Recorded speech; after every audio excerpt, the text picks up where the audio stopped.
Gladiator is an epic historical drama film directed by Ridley Scott and written by David Franzoni, John Logan, and William Nicholson. It is now widely considered one of the greatest historical epic films ever made and one of the greatest films of the 21st century. Russell Crowe portrays Roman general Maximus Decimus Meridius, who is betrayed when Commodus, the ambitious son of Emperor Marcus Aurelius, murders his father and seizes the throne. Reduced to slavery, Maximus becomes a gladiator and rises through the ranks of the arena to avenge the murders of his family and his emperor. Inspired by Daniel P. Mannix's 1958 book Those About to Die. Earning numerous accolades, Gladiator won 5 Academy Awards at the 73rd Academy Awards, including Best Picture and Best Actor for Crowe. In 180 AD, Hispano-Roman general Maximus Decimus Meridius intends to return home after he leads the Roman army to victory against Germanic tribes near Vindobona on the Limes Germanicus. The movie opens as General Maximus undertakes the final battle of his 3-year campaign in the northernmost reaches of the empire.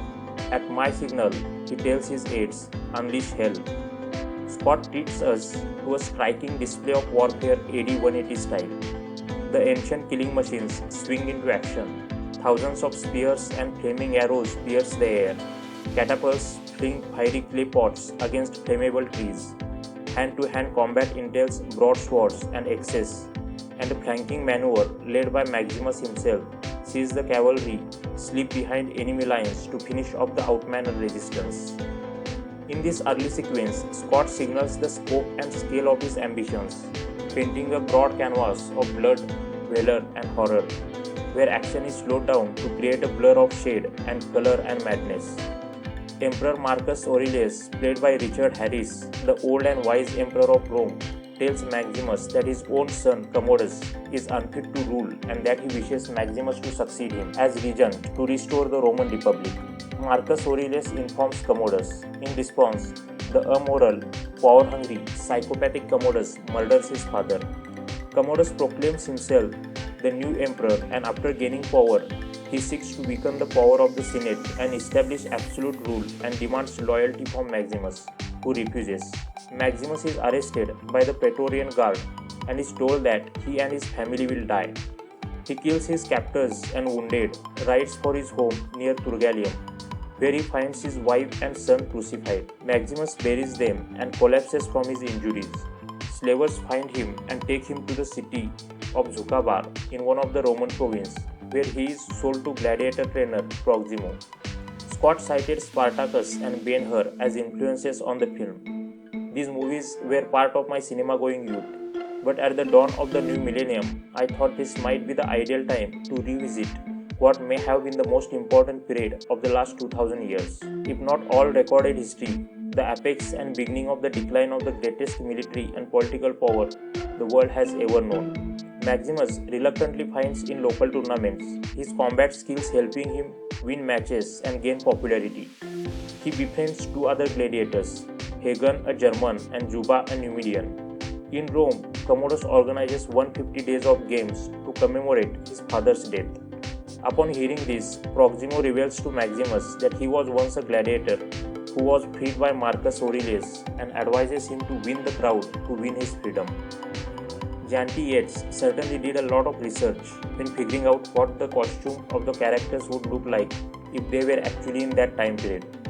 As for the sets, Arthur Max and Crispian Salis paid attention to detail when creating the brilliant sets of Rome, the Colosseum, and the home of the emperor. The music is well implemented and gives suspense and emotion needed for the scene. Score was composed by Hans Zimmer and Lisa Gerard and conducted by Gavin Greenway. Proximo takes his gladiators to Rome to fight in the Colosseum. Disguised in a masked helmet, Maximus debuts in the Colosseum as Carthaginian in a reenactment of the Battle of Zama. Unexpectedly, he leads his side to victory, and Commodus enters the Colosseum to offer his congratulations. He orders the disguised Maximus as leader of the gladiators to reveal his identity. Maximus removes his helmet and declares vengeance. Commodus is compelled by the crowd to let Maximus and the gladiators leave. Gladiator comments on the violence in sports and as a spectacle for entertainment. A common theme found in Gladiator is that of revenge. Throughout the film, Maximus' character arc revolves around taking revenge against Commodus for betraying him, arranging the deaths of his wife, his son, and the Emperor. Connie Nielsen as Lucilla, brilliant performance, less screen time but many dimensions to her character. Maximus' former lover and the older child of Marcus Aurelius. Lucilla has been recently widowed. She resists her brother's incestuous advances while protecting her son, Lucius, from her brother's corruption and wrath. She visits Maximus in his cell and offers her help, but he refuses. Meanwhile, Commodus arranges a duel between Maximus and Tigris of Gaul, an undefeated gladiator.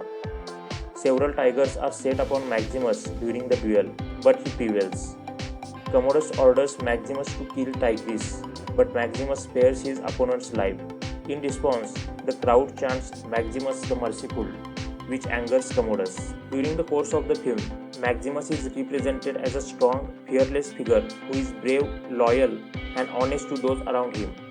His masculinity is defined through his upbringing as a farmer and a working class hero.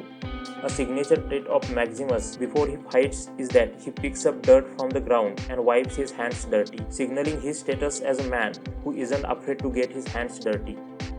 Commodus, on the other hand, is presented as the antithesis of Maximus. The film portrays Commodus as an immature, cowardly, and unreasonable man who is not fit for the demands of governing the Roman Empire. He openly complains, sobs, has trouble sleeping at night, and struggles to gain respect from the other characters.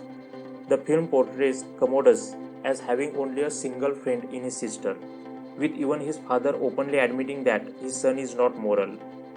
Driven by the lack of love obtained from his father, Commodus is keen to acquire the love and respect of the Roman people that his father had enjoyed, but criticizes Marcus Aurelius for his intellectualism. The film is nearly 3 hours long, and yet it doesn't feel like it because it's so engaging and everything is planned out meticulously with fast pace that the viewers don't get bored. Maximus discovers from Cicero, his ex-orderly, that his former legions remain loyal. He meets in secret with Lucilla and Gracius, an influential senator. They agree to help Maximus escape Rome to join his legions, topple Commodus by force, and hand power back to the Roman Senate. The Praetorians arrest Gracius because Commodus learns of the plot when Lucilla's son Lucius innocently hints at the conspiracy. Commodus threatens Lucilla and Lucius and has the Praetorians attack the gladiators' barracks. Proximo and his men, including Hagen, sacrifice themselves to enable Maximus to escape. Maximus is captured at the rendezvous with Cicero, where the latter is killed. To win back public approval, Commodus challenges Maximus to a duel in the Colosseum. He stabs Maximus in the lung before the match to gain an advantage. Despite his injuries, Maximus disarms Commodus during the duel. After the Praetorians refuse to aid him, Commodus unsheaths a hidden knife. Maximus overpowers Commodus and drives the knife into his throat, killing him. Before Maximus succumbs to his wounds, he asks for political reforms, the freedom of his gladiator allies, and the reinstatement of Senator Gracius. As he dies, Maximus envisions reuniting with his wife and son in the afterlife. His friends and allies honor him as a soldier of Rome at Lucilla's behest and carry his body out of the arena. That night, Juba visits the Colosseum, buries figurines of Maximus' wife and son at the spot where he died. The real-life Marcus Aurelius writes in Meditations that Stoics must concentrate on their responsibilities, without getting stirred up or meeting anger with angers. Maximus' drive for vengeance causes him to turn away from his responsibilities of a role model to his son until Lucilla confronts him in his cell, whereby he realizes that his emotions are getting the better of him.